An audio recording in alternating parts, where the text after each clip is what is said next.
Muy buenas tardes, estimados y estimadas alumnas y alumnos de Puntaje Nacional.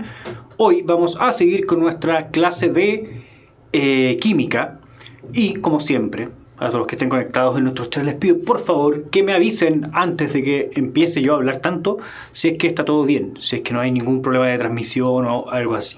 Aprovecho de saludar a los que se integran al chat. Por ahora les aviso que nuestro cambio de plataforma se debe a que problemas de YouTube con la página de YouTube, que YouTube cambió sus políticas, entonces tenemos ciertos problemas. Esto esperemos que sea momentáneo. Si no me equivoco, vamos a retomar la próxima semana con YouTube, ya para los que estén un poquito intranquilos. Hoy vamos a ver nuestra clase de reactividad en química orgánica y vamos a agarrar un poquito de lo que nos quedó pendiente la clase pasada. Ya estamos viendo nuestra tercera clase de química orgánica y la semana pasada, no sé si lo recuerdan, vimos grupos funcionales y también vimos tipos de isomería, ¿cierto? Los que nos quedaban. Entonces, hoy vamos a ver tipos de reacciones químicas, también los tipos de rupturas de enlaces, el concepto de nucleófilo, de electrófilo, de sustitución nucleofílica, reacciones de adición y reacciones de eliminación. Les anticipo que los nombres nucleófilo, nucleofílico, sustitución nucleofílica hacen como que uno se sienta químico, como que, no, que esta cuestión es muy, como que es algo muy complicado.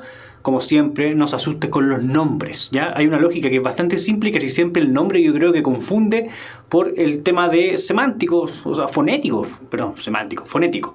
Ya, como le respondo a don Joel Silva, esto sigue siendo común. Esta, si no me equivoco, nuestra penúltima clase de común. Después viene la clase de resumen y ahí, adiós. Pasamos a módulo electivo. ¿Ya? Antes de eso, déjame arreglar un poco acá. Nosotros la semana pasada, alguien hizo una pregunta que era súper interesante, que nos quedó pendiente, que era una muy buena pregunta de hecho, que era el orden de prioridad, porque yo había pasado grupos funcionales y había pasado nomenclatura de grupos funcionales, y en el fondo alguien lo que hizo fue preguntar, ¿qué pasa si yo tengo más de un grupo funcional? ¿Qué pasa, por ejemplo, si yo tengo, de todos estos que pasamos, un ácido carboxílico y una amida? ¿Qué viene siendo una molécula, una amida o un ácido carboxílico? Y existe un sistema para asignar las prioridades, es decir, que está en esta tabla. Lamentablemente esta tabla tiene algunos tipos de grupos funcionales que nosotros no hemos visto y que no vamos a ver. Se los dejo, ojalá que la tabla nos ayude para que los puedan reconocer en caso de, pero nosotros por algo elegimos los que eran principales, ¿ya? ¿Qué aparece en esta tabla? El primer grupo es los ácidos carboxílicos. Es el grupo funcional que tiene su máxima prioridad. Es decir, que si ustedes encuentran en una molécula ese carbono que está ahí unido por doble enlace a un oxígeno y además unido a este OH, nosotros vamos a tener un ácido carboxílico y esta molécula va a ser sí o sí un ácido carboxílico, ¿ya? Y la prioridad va a ir bajando de aquí a medida que se avanza en la tabla. Viene una segunda página ahora, ¿ya? Me gustaría que reconocieran ya lo que es un ácido carboxílico. En este caso está el carbono con ese doble enlace a un oxígeno. Y no sé si ustedes lo recuerdan. Yo la semana pasada me fui pensando si lo expliqué bien. De repente me confundo con la palabra. Me ha pasado varias veces. Que esto que está aquí, ¿cierto? Es en el fondo lo que hace un ácido carboxílico. Y yo les explicaba que hay unas figuras que son comunes en varias moléculas. Que por ejemplo carbono con doble enlace a un oxígeno es el grupo carbonilo. Me fui pensando y no vi la clase para sacarme la duda si es que dije carbonilo o carboxilo. El CO, ese carbono unido por doble enlace a un oxígeno, es el grupo carbonilo y es súper común para varios de los grupos que hemos visto. Por ejemplo, un grupo éster, no sé si ustedes lo recuerdan, es muy parecido a un éter porque también tiene un oxígeno ahí que está separando dos cadenas, pero ese oxígeno está unido a un grupo carbonilo, que es ese CO que está ahí indicado, ¿ya? Si nosotros tuviéramos en una molécula un grupo éster y también un grupo ácido carboxílico, nosotros sabríamos que la prioridad la tiene el ácido carboxílico y esa cuestión va a ser un ácido carboxílico y no un éster. Va a tener un éster como grupo, va a tener en el fondo esto como un radical, en el fondo una cadena que va a salir que pueda ser el grupo éster. También tenemos otros, las amidas que nos aparecen ahí, también lo habíamos visto, tienen menor prioridad que los ésteres. Aparecen unos que me gustaría que ustedes a lo mejor pudieran reconocer. El anhídrido de ácido es ese que está ahí. El halogenuro de ácido también está ahí. Ese X es un halógeno. ¿Se acuerdan? Flúor, bromo, cloro, yodo. Cualquiera de esos átomos que esté ahí unido a un grupo carbonilo va a formar un grupo que se llama halogenuro de ácido. Recuerden que esta tabla va a quedar dando vueltas. Por algo hicimos esta selección la semana pasada de algunos grupos por sobre otros, porque hay varios. También les decía la semana pasada, hay varios, no son los únicos. Aldehídos tienen menor prioridad que los que estaban anteriormente. Cetonas tienen menor prioridad que los aldehídos y también que los que estaban anteriormente. Entonces, si yo en una molécula orgánica tengo un grupo cetona, pero también tengo un grupo aldehído al final de la cadena, esto va a ser un aldehído, ¿cierto? Que va a tener una porción de cetona. También tengo los alcoholes, aparecen las aminas, éteres, y después ahí empezamos a diferenciar entre los dobles enlaces.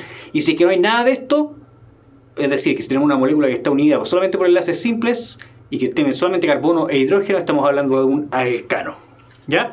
En el fondo esa es la respuesta a la pregunta muy interesante que nos hizo alguien en el chat, no recuerdo su nombre, pero con respecto al orden de prioridad. Esta tabla que acabo de mostrar dividida en dos partes muestra desde arriba hacia abajo cómo va decreciendo la prioridad a la hora de denominar una molécula. ¿Ya?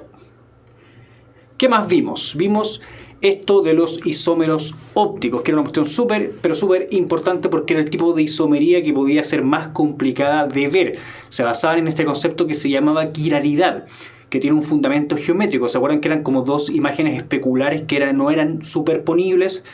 Ahí yo les pedí por favor que pensaran un poquito en sus manos y que se le dieran una vuelta a ese fenómeno, que si bien cumplen con todos los requisitos para ser considerados iguales, no se pueden poner uno arriba de otro porque están orientados hacia direcciones distintas, ¿ya? Y eso pasaba cuando yo tenía, por ejemplo, un carbono con hibridación sp3, que espero que ustedes ahí asocien en su mente que el sp3 está unido a 4 átomos distintos, o sea, que está unido a 4 átomos, y en este caso, cuando tenemos que ese carbono está unido a 4 átomos distintos, se va a dar un centro de quiralidad, o vamos a tener un carbono que es quiral.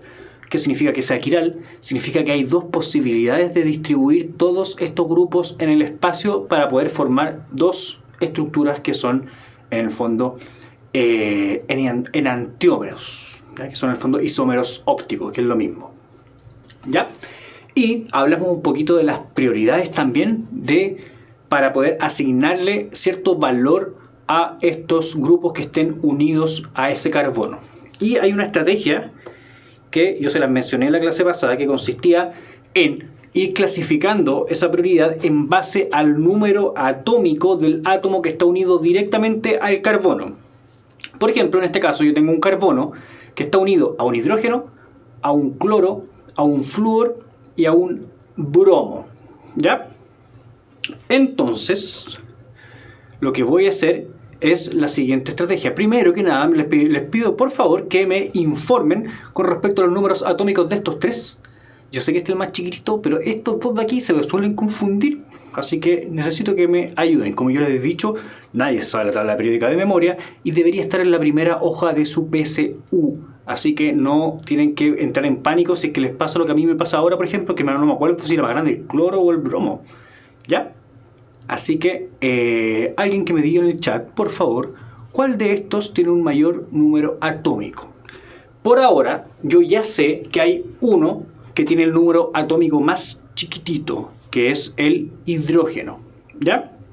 Entonces, voy a imaginarme esta misma molécula, pero voy a poner el hidrógeno, que es el que tiene el número atómico más chico. Casi siempre va a ser un hidrógeno, pero si no es un hidrógeno tengo que agarrar el que tiene el número atómico más chico mirando tridimensionalmente hacia adentro de la pantalla. Yo sé que le puedo estar pidiendo demasiado porque estamos en 2D. Yo sé que representar algo que es 3D en 2D siempre va a tener dificultades. Yo aquí tengo entonces un carbono central, ¿cierto? Ahí está el carbono, lo estoy ahí dibujando, y el hidrógeno, que es este que está aquí, que es el que tiene el número atómico más chiquitito, lo vamos a imaginar hacia adentro de la pantalla, es decir, no lo vamos a ver. Entonces básicamente lo que vamos a hacer es girar esta molécula hacia allá, hacia el otro lado, para que el hidrógeno quede hacia adentro. Entonces, si esa cuestión se gira hacia adentro, ¿cómo me van a quedar repartidos el resto de los grupos. Me va a quedar aquí el bromo, al otro lado el cloro y al otro lado el flúor. ¿Se entiende? Perdónenme lo feo del dibujo, pero espero y por favor que en el fondo entiendan que lo único que acabo de hacer es girar esta cuestión un poquito hacia este lado, para que este hidrógeno me quede hacia el fondo, hacia adentro, y no se va a ver porque está detrás del carbono que está en el centro. Entonces tengo esta distribución para el resto de los grupos. Si hago exactamente lo mismo, pero con la molécula de abajo, que es en el fondo el otro isómero óptico, voy a tener que girar hacia el otro lado. El hidrógeno, que es el número más chico, el número atómico más chico, lo dejo mirando hacia el fondo y me va a quedar algo bien similar, ¿cierto? El carbono está acá, me va a quedar arriba el bromo, a la derecha el flúor y a la izquierda el cloro.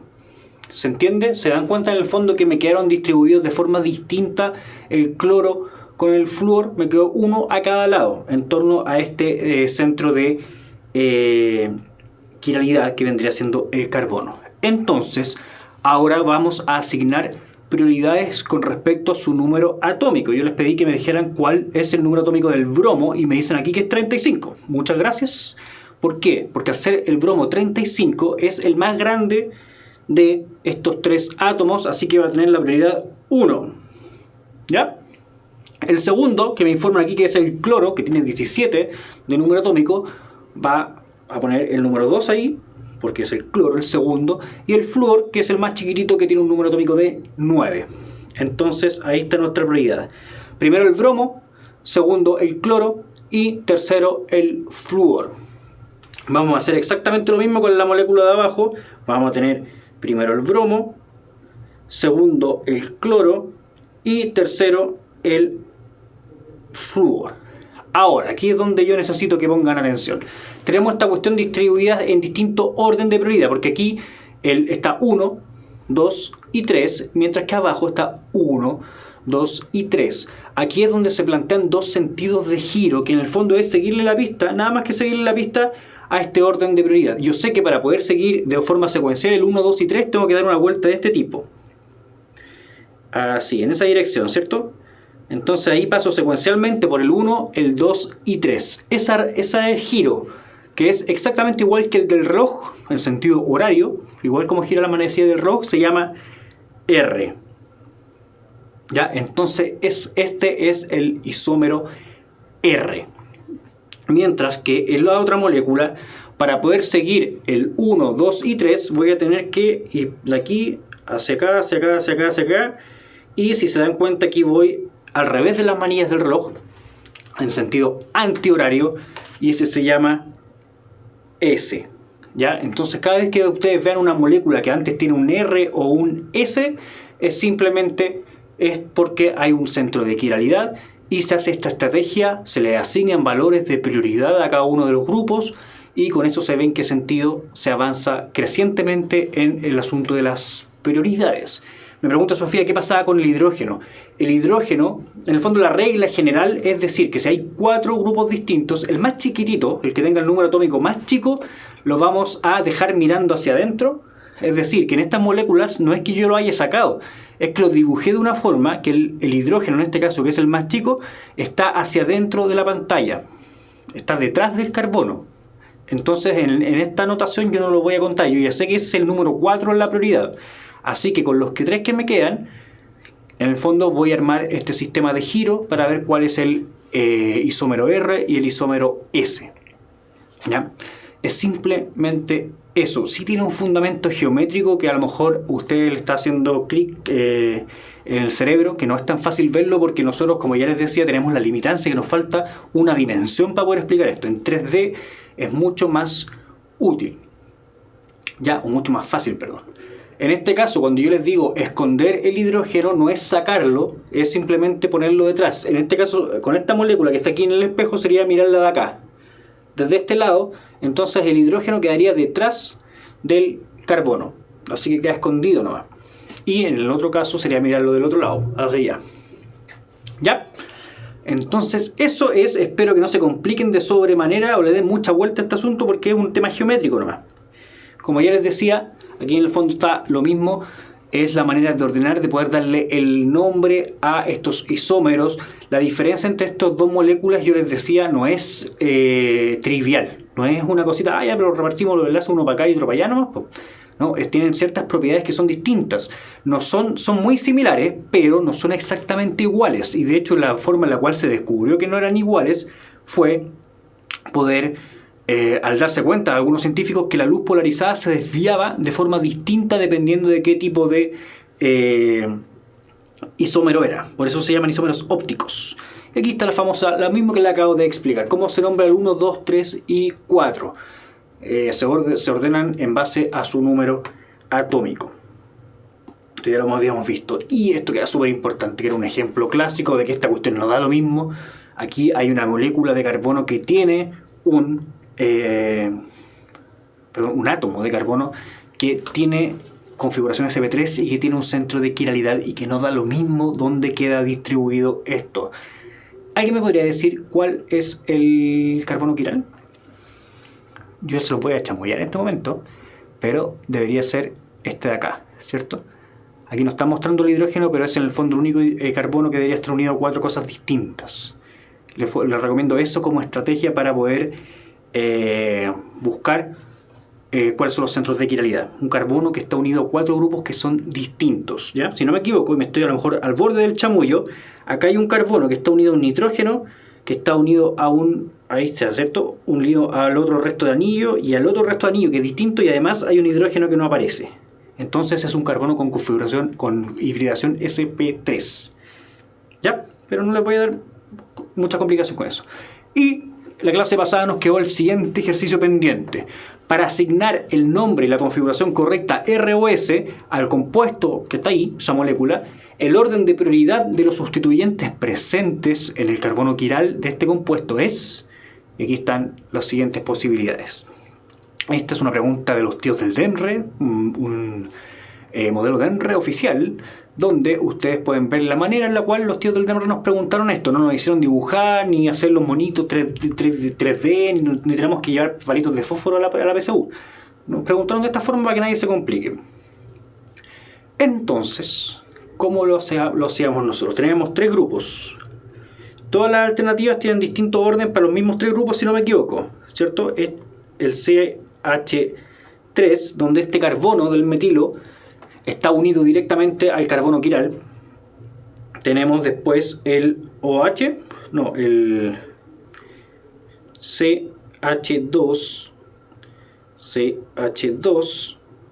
después con bromo, donde el carbono de allá es el que está unido directamente al carbono quiral. Y tenemos también el OH, donde el oxígeno es el que está unido al carbono quiral. Entonces, la pregunta es, ¿cuál tiene el primer orden de prioridad? Y la respuesta, en el fondo, nosotros tenemos que saberla con la regla. La regla nos decía, vamos a ver el número atómico, comparar los números atómicos de aquellos átomos que estén directamente unidos al carbono quiral. En este caso tenemos carbono, el carbono el que está unido al carbono quiral. Aquí también hay un carbono que es el que está unido al otro carbono quiral, y aquí tenemos un oxígeno. El oxígeno tiene un número atómico mayor que el carbono, así que sí o sí este va a ser el primero, ¿ya? Es el que tiene mayor prioridad. Ahí tenemos listo el primero. Nos queda ir identificando entre el segundo y el tercero. ¿Cuál es el segundo y cuál es el tercero? ¿Qué nos dice la regla entonces? Si tenemos 2 átomos que son iguales unidos al carbono quiral, pasamos a los enlaces que vienen inmediatamente después, ¿ya? En este caso tenemos un carbono y también tenemos un carbono. Tenemos que pasar entonces al enlace que viene. Este carbono está unido a 2 hidrógenos y a un carbono más, mientras que el otro está unido directamente a solo a hidrógenos. Entonces, el que está unido a átomos de mayor número atómico vendría siendo este carbono, porque está unido también a otro carbono. ¿Ya? En el fondo lo que les estoy pidiendo es que vean que si el primer enlace directamente a partir del carbono quiral no logra dilucidar cuál de los dos es, hay que pasar a los enlaces que vienen a partir del otro átomo. ¿Ya? Ir avanzando en el fondo dentro del mismo grupo. Espero que no sea tan complicado. Entonces tenemos que viene el CH2. Oh, corrí la CH2, CH2 bromo. Y el último en nivel de prioridad es el CH3. Así que ahí tendríamos nuestra alternativa E, ¿cierto? Que es la que acabamos de ver. A ver, ahí sí, alternativa E, que es la que me habían dicho la mayoría por el chat, los que participaron de esta respuesta. Ya, esta es la forma en la cual los tíos del DEMRE nos pasan esta materia, nos ayudan a ir viendo esto. No nos dimos la lata, afortunadamente, de verlo de una manera tridimensional. El bromo que estaba aquí era el átomo más grande, el que tenía el número atómico más grande de todos los que están aquí, pero no alcanzamos a llegar a él, porque recuerden en el fondo que avanzamos del primer enlace que está unido al carbono quiral, después si es que ese no resuelve, pasamos al segundo, y si es que ese no resuelve, pasamos después al otro, pero aquí no alcanzamos a llegar a este bromo, que está, le falta una R, así que en este caso no se llegó ahí nomás. ¿Ya? Entonces, con eso nos quedamos con la pregunta que quedó pendiente de la clase pasada. Otra cosa que nos quedó pendiente ver en nuestro tópico de química orgánica son las moléculas orgánicas de importancia biológica. Recuerden que en un principio la química orgánica tenía que ver con las moléculas biológicas. Sin embargo, después de este experimento donde se generó urea de forma artificial, se dieron cuenta que no era tan así, pero aún así las moléculas orgánicas dependen de los compuestos orgánicos. Las moléculas de importancia biológica, perdón, en el fondo, dependen de los compuestos orgánicos porque el carbono sigue siendo característico de la vida. ¿Qué dice acá? El correcto funcionamiento de nuestro cuerpo se debe a grandes moléculas que en el fondo se llaman macromoléculas y todas son orgánicas, que las hemos visto en la primera clase de biología, los que siguen las clases de biología. ¿Ya? Y vamos a hablar rápidamente de ellas porque en el fondo hay que pasarla en química también. Puede aparecer al que no le gusta nada la biología, que no dice, ¿saben qué? Yo me conformo con los puntos que me va a dar química y no me interesa la biología. En la prueba de química igual les puede aparecer un encabezado de esto, o le puede aparecer una pregunta química sobre una molécula como una proteína. La proteína son en el fondo grandes moléculas orgánicas que están formadas por repeticiones de cierta molécula fundamental que se llaman aminoácidos, ¿ya? En el fondo esto es un polímero cuyo monómero es el aminoácido. Y estos aminoácidos están formados por una cadena de carbono que está unido a un ácido carboxílico y también está unido a un grupo amino. Por eso se llaman aminoácidos, ¿ya? Tienen un lado amino, tienen un lado ácido carboxílico, también un grupo carboxilo. También, normalmente están formados por carbono, hidrógeno, oxígeno, nitrógeno y azufre. Aun cuando todos los aminoácidos tienen ese grupo ácido carboxílico y también ese grupo amino, tienen una cadena R que es variable y por eso existen 20 aminoácidos que se ocupan en los organismos vivos, normalmente en los mamíferos, ¿ya? Hay más posibilidades de aminoácidos. Y de hecho los aminoácidos, si ustedes se fijan en su estructura, tienen un carbono, que es el carbono central, que es un centro de quiralidad. Así que existen también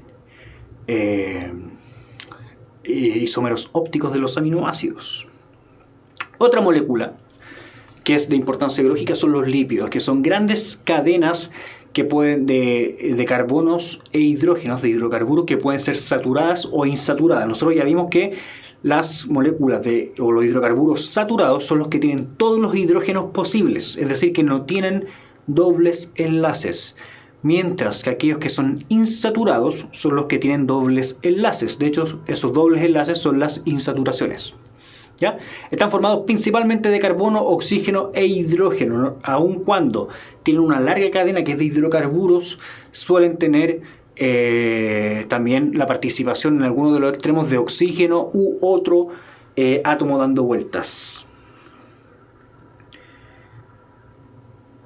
Otra molécula muy importante, estoy como leyéndole una información nutricional de cualquier producto que se coma, son los hidratos de carbono o carbohidratos, que son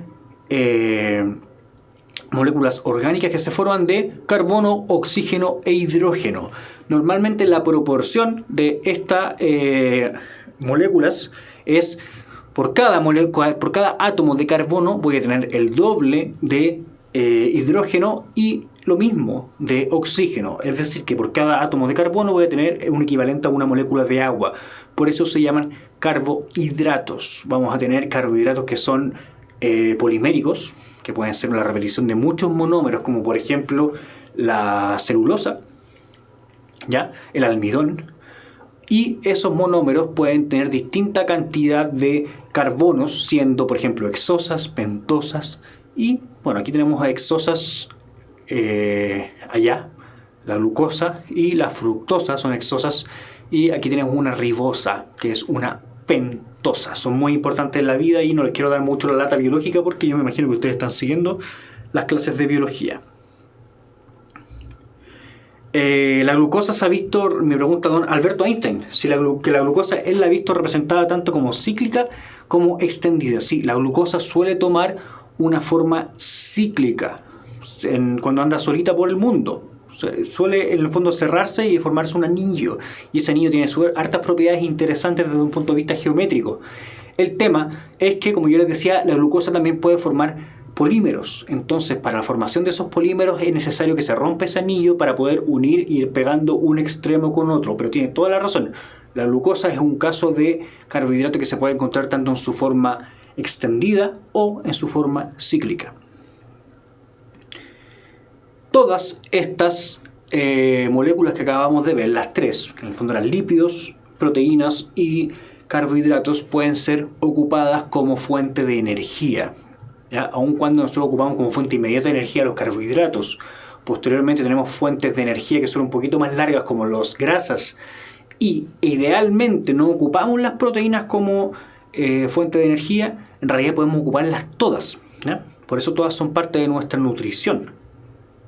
Y ese proceso mediante el cual se obtiene energía se llama respiración celular, al cual le dedicamos varias clases en biología, que químicamente, si hacemos la fórmula de manera bien simplificada, es bastante más largo, lo vimos en nuestras clases de metabolismo, es muy similar a lo que ocurre en una combustión.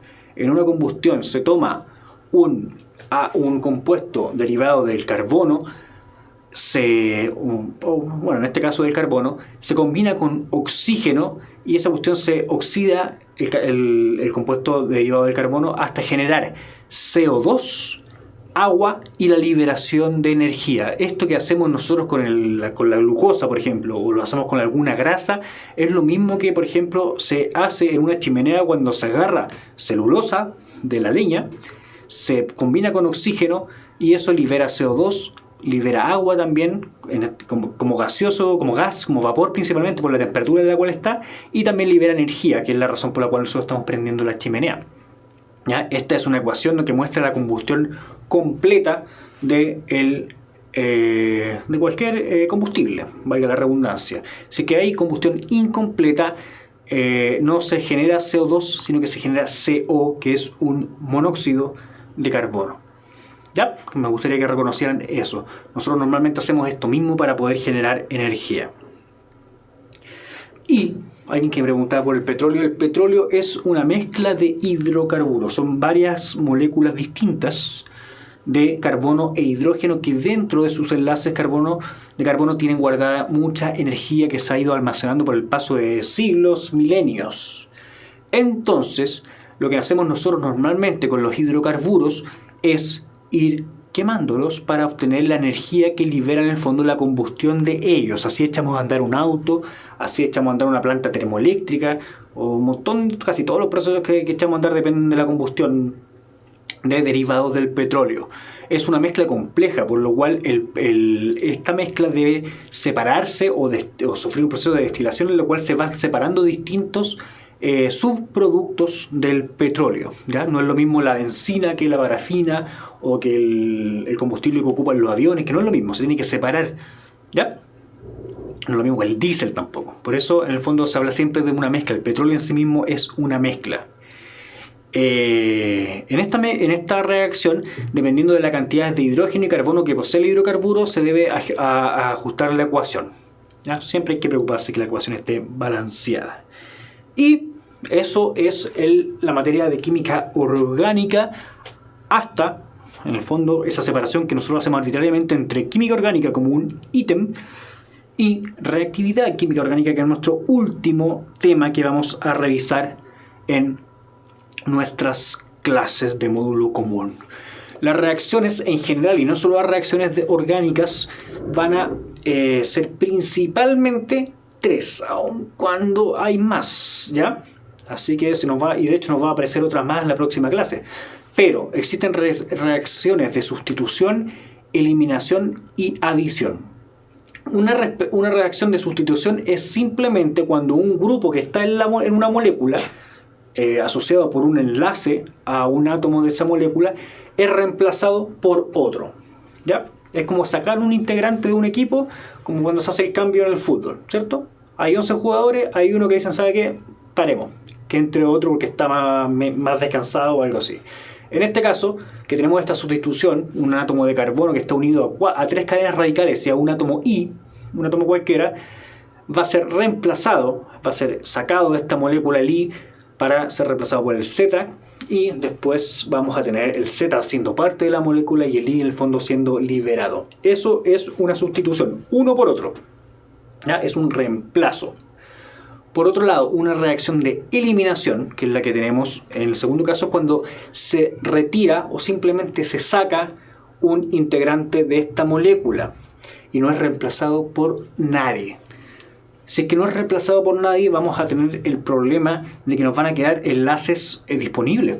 El carbono, por ejemplo, aquí está unido, cada carbono está formando 4 enlaces. Entonces, si nosotros le sacamos estos 2 integrantes, el Z y el I, los retiramos, van a quedar 2 enlaces pendientes, 2 enlaces por formar. Entonces, cada vez que nosotros veamos una eliminación en química orgánica, el producto de esta eliminación va a ser la molécula sin lo que se sacó, pero se va a formar un doble enlace entre carbonos para poder, en el fondo, seguir completando el octeto de esos carbonos, que sigan contentos con todos los enlaces que necesitan. Para que cada carbono quede con 4 enlaces y no se una nadie más, va a tener que formarse un doble enlace entre los carbonos. Así que es un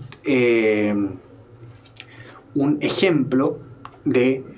O sea, es donde ustedes tienen que reconocer si es que les muestra una reacción con una incógnita y aparece el doble enlace, se trata de una eliminación. Si es que, me pregunta ahí la señorita Isabel, si es que esta molécula, a esta misma yo le siguiera haciendo una eliminación y eliminar estos 2 R de acá, ¿se me podría formar un tercer enlace? Efectivamente. En el fondo la regla dice que cada vez que se elimina un grupo de una molécula, sus enlaces deben ser compensados por la formación de un enlace múltiple. Puede generarse un enlace doble, o si sigo eliminando cosas, armar un enlace triple. En el fondo la idea es que se llenen los enlaces de los carbonos. Y la adición, que es en el fondo el último tipo de reacción que vamos a ver hoy, es exactamente lo mismo que la eliminación, pero todo lo contrario. Cuando una molécula tiene un doble enlace, se le pueden agregar 2 grupos más a esos carbonos que están formando el doble enlace, pero por supuesto, para que se unan a 2 grupos distintos, 2 grupos más, el doble enlace va a desaparecer. Entonces se integran 2 átomos o 2 grupos más a esta molécula para ser parte de ella sin, en el fondo, desplazar a nadie, sin que sea una sustitución, porque aquí no se sacó a nadie, a ningún grupo para que entraran este A y este B. Entraron en la misma molécula sin desplazar a nadie, pero se tuvo que romper el doble enlace. ¿Ya? ¿Qué elementos se puede encontrar en el petróleo que puede generar problemas al procesarlo? No sé, pero hay un caso que está súper complicado, que es el de lo que pasó en Quintero el año pasado, que esta semana se supo, o se había sabido antes, no sé, yo lo supe esta semana, que fue producto del uso de un petróleo iraní, que era de muy baja calidad, que se liberó en Quintero y dejó la media escoba, en parte porque se formaron ciertos derivados del azufre. ¿Ya? El azufre podría ser, en base a ese caso, yo le podría aventurarme a darle una respuesta que el azufre puede generar problemas en el procesamiento del petróleo, porque nosotros no lo andamos buscando como para darle una utilidad directa como combustible. ¿Ya? Y en ese caso generó un montón de problemas ambientales. ¿Ya? Aun cuando yo defendí el estudio hace un par de clases, si no me equivoco, de que hizo la Católica del Paraíso cuando mostraron que esa cuestión amarilla que andaba en Quintero era polen. ¿Ya? Como una polémica súper importante, pero esa cuestión amarilla era polen. Nadie decía que no hubiese azufre. Probablemente hoy día mismo haya azufre en...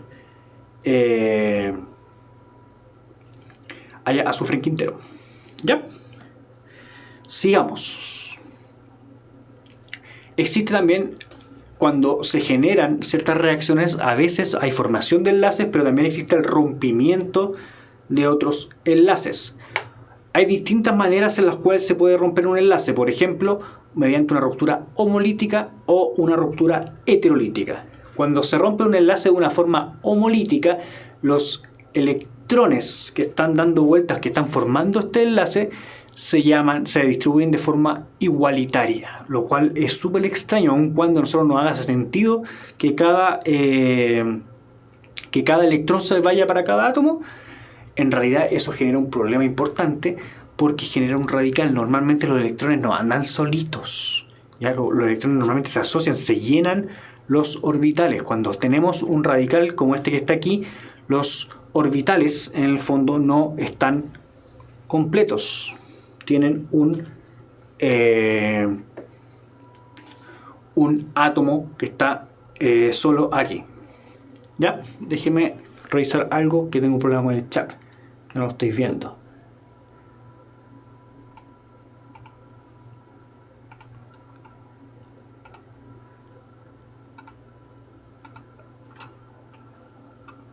Denme un segundo los que están siguiendo la clase, que acabo de perder el chat. Vamos a volver enseguida. Atentos.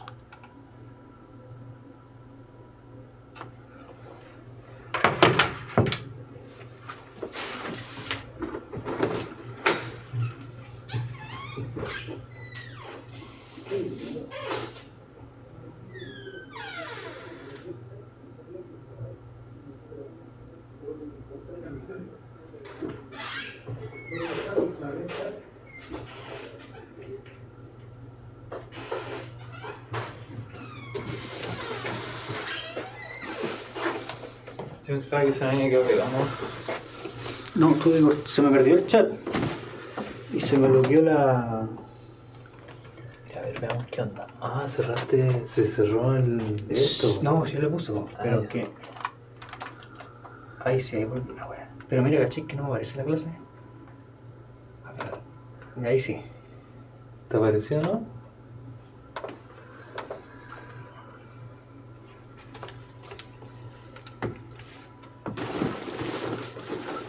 Oh, se borró todo. Ya ven. Química. Número 20. 20. Con el 19. Y se llamaba Reactividad química redonda. reactividad. Sí.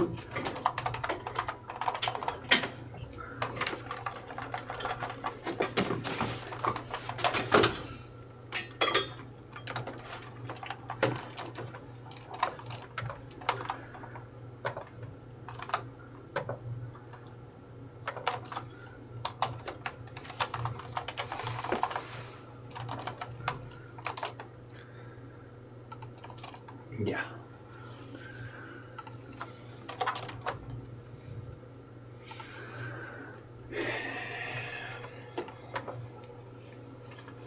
No te aparece aquí.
estamos volviendo a nuestra transmisión.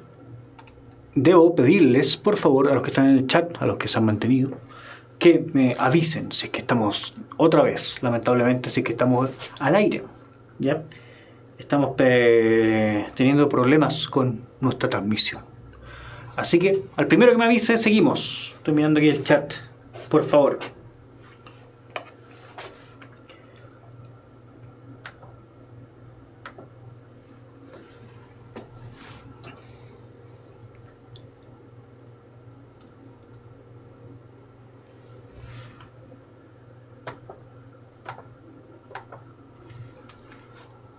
Como les decía, en caso de que me estén escuchando, estamos probando, creo que esta semana va a ser nuestra última semana ocupando Facebook Live.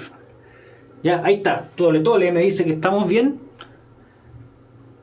Ya, muchas gracias. Con uno estamos, todo bien, me dice Tole. Sigamos, perdón por la interrupción. Habíamos hablado un poquito del tema del azufre, que los ciertos estragos que dejó en Quintero, al parecer.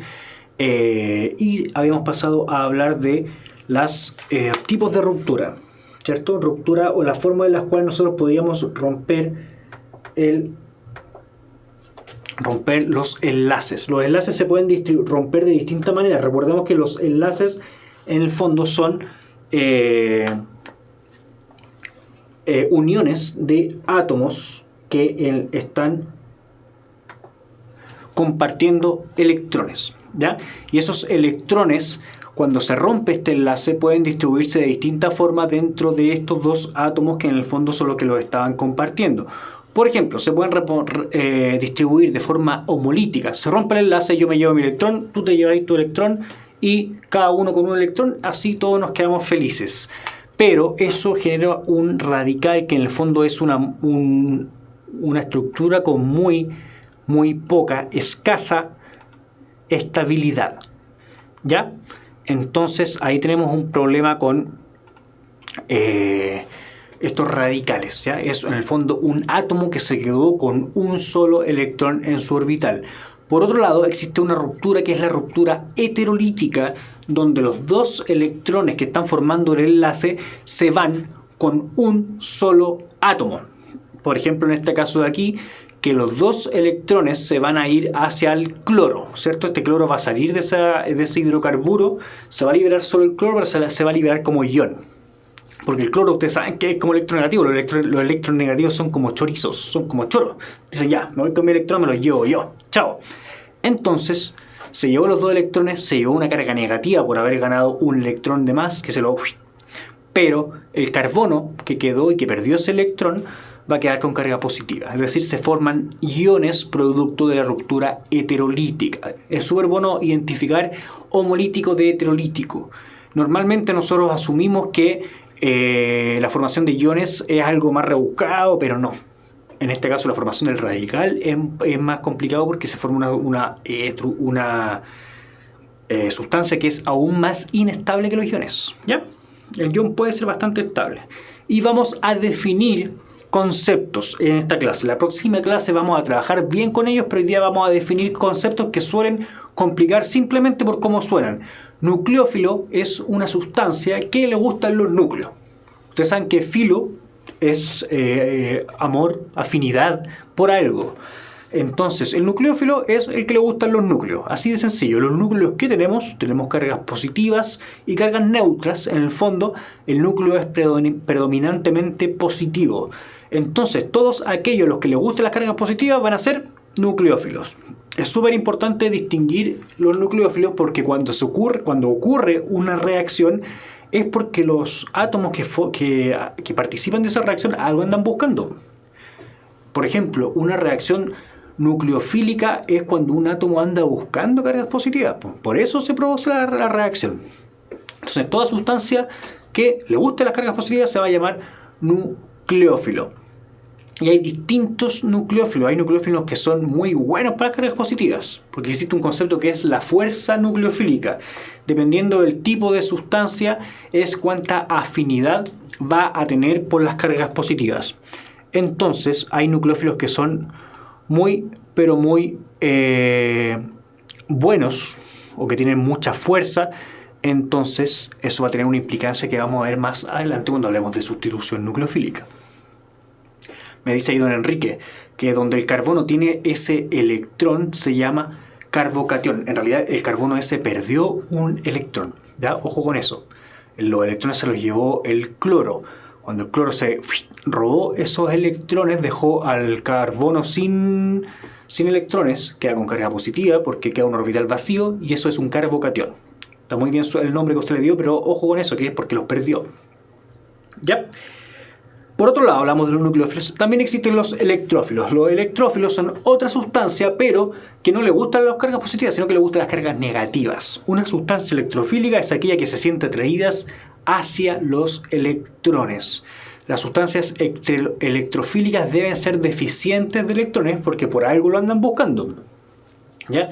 Entonces, hay distintas zonas en las moléculas que tienen mayor o menor densidad electrónica o que tienen potenciales cargas positivas.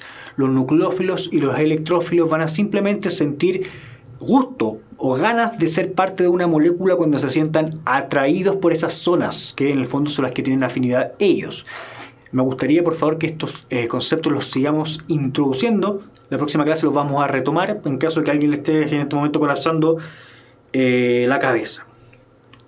Hay un tipo de reacción que es la sustitución nucleofílica.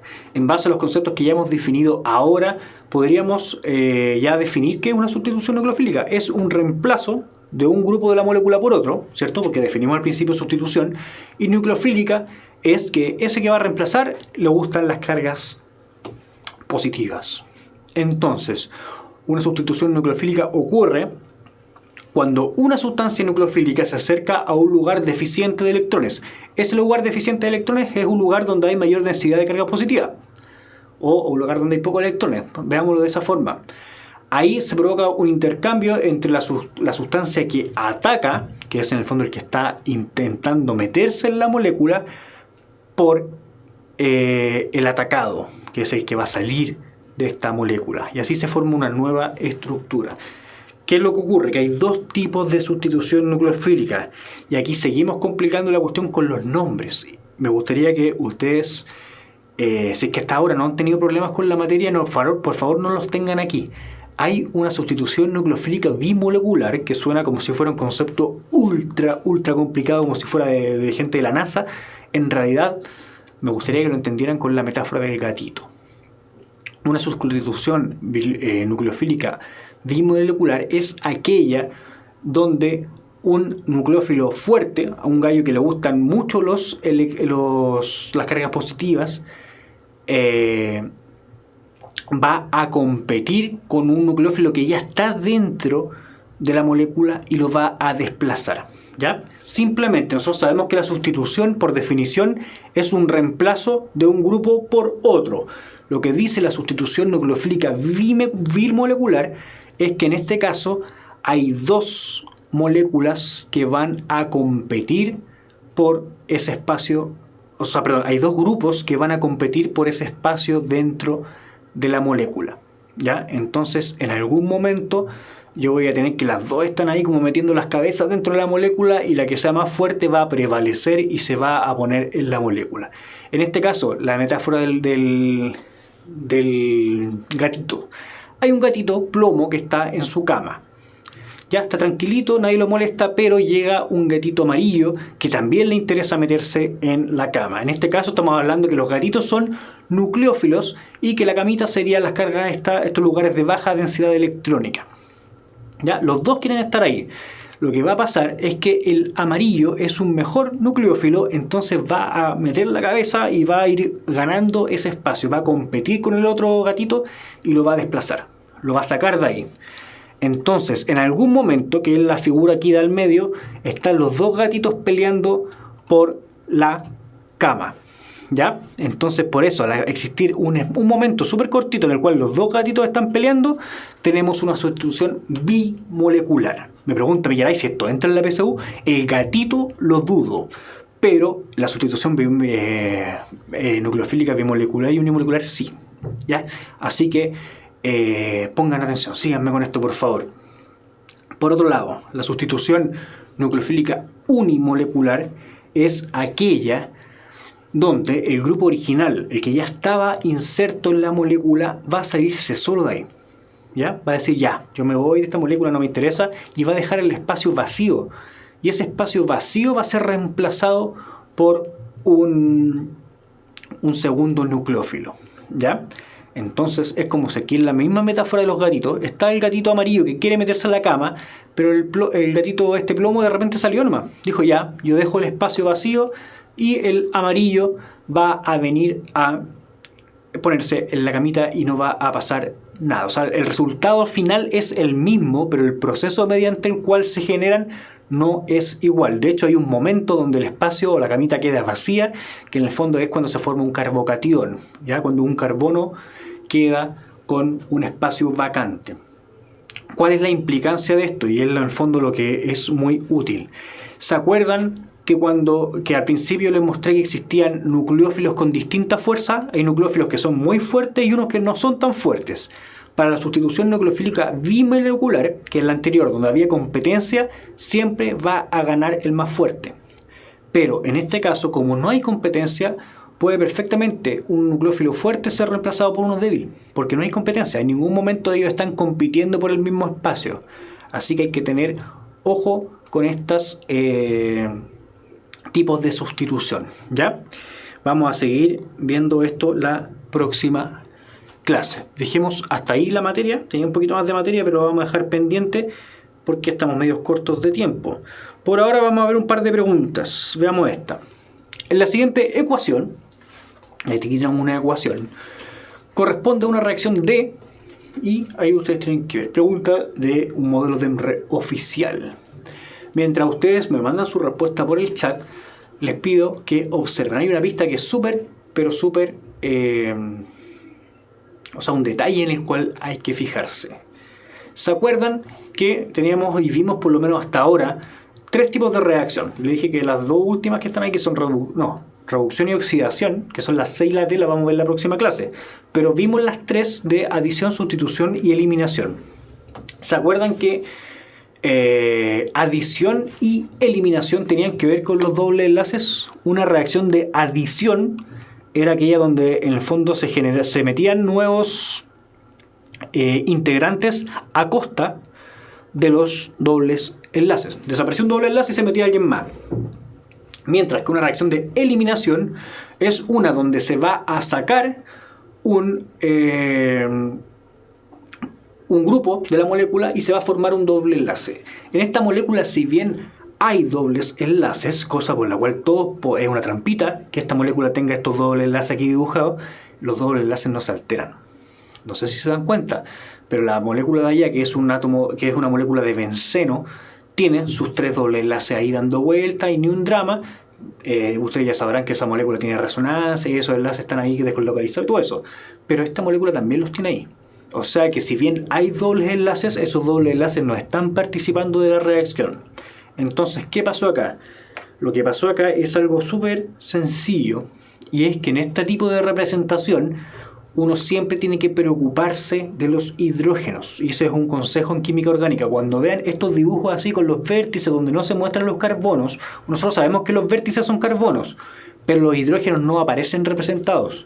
Entonces, si aquí nosotros tenemos un carbono que está unido con un enlace doble a otro carbono y con un enlace simple a otro, ese carbono, así como está ahí, tiene 3 enlaces. Es decir, que hay un enlace que no está siendo representado, pero está ahí, que es un enlace a un hidrógeno. Entonces, lo que pasó en esta reacción, si es que no se alteraron los dobles enlaces, es que se generó, en el fondo, una sustitución. Ese hidrógeno que está unido por enlaces simples se cambió por ese grupo metilo, y esta cuestión terminó siendo una sustitución que está ahí representada. Esa es una pregunta de un modelo de EMRE oficial. Veamos otra. Un compuesto X se asocia con ácido clorhídrico y se forma esta molécula de acá. De acuerdo a esta información, X es un hidrocarburo. ¿Qué tipo de hidrocarburo será? Con doble enlace, acetilénico, saturado, con 2 dobles enlaces, aromático, a Mr. Alberto que no se formó ni se rompió un doble enlace. Efectivamente, en la pregunta anterior, aún cuando la cuestión tuviera doble enlace, no se movieron esos dobles, siguieron como estaban. ¿Ya? ¿Qué pasó en esta molécula si tengo un compuesto X que reacciona con ácido clorhídrico y después mágicamente como que esos átomos de aquí terminaron dando vueltas dentro del otro compuesto? En el fondo es el ácido clorhídrico, tanto uno puede suponer que tanto el átomo de cloro como el de hidrógeno se terminaron agregando a esta molécula. ¿Ya? Entonces lo que deberíamos hacer ahora es dibujar la molécula. Tenemos una molécula con 4 carbonos. Vamos a poner el cloro acá. Y deberíamos tener 9 átomos de hidrógeno. Hagamos los enlaces. 1, 2, 3, 4, 5, 6, 7, 8, 9. Están todos estos hidrógenos que no los voy a dibujar todos, chiquillos, disculpen. Bueno, ya ahí lo estoy dibujando ya. Ahí sí, ya estaba pidiendo disculpas, pero al final no costaba nada. Ahí está esta molécula, esto es un cloro, el último de acá. Esta es la molécula que terminó dibujada acá. Para que se agregara un cloro y un hidrógeno sin que se formara ningún subproducto, lo que tuvo que ocurrir es que en el fondo desechó un doble enlace. Esta es una reacción de adición donde se agregó ácido clorhídrico, se agregó el cloro y un hidrógeno, pero nosotros tenemos que suponer que si no es una sustitución, la molécula anterior, el compuesto X, tenía un doble enlace, y de hecho ese doble enlace fue el que se rompió para poder darle espacio a ese cloro y ese hidrógeno. ¿Ya? Así que sería alternativa A. ¿Ya? Vamos a dejar planteada la pregunta que viene.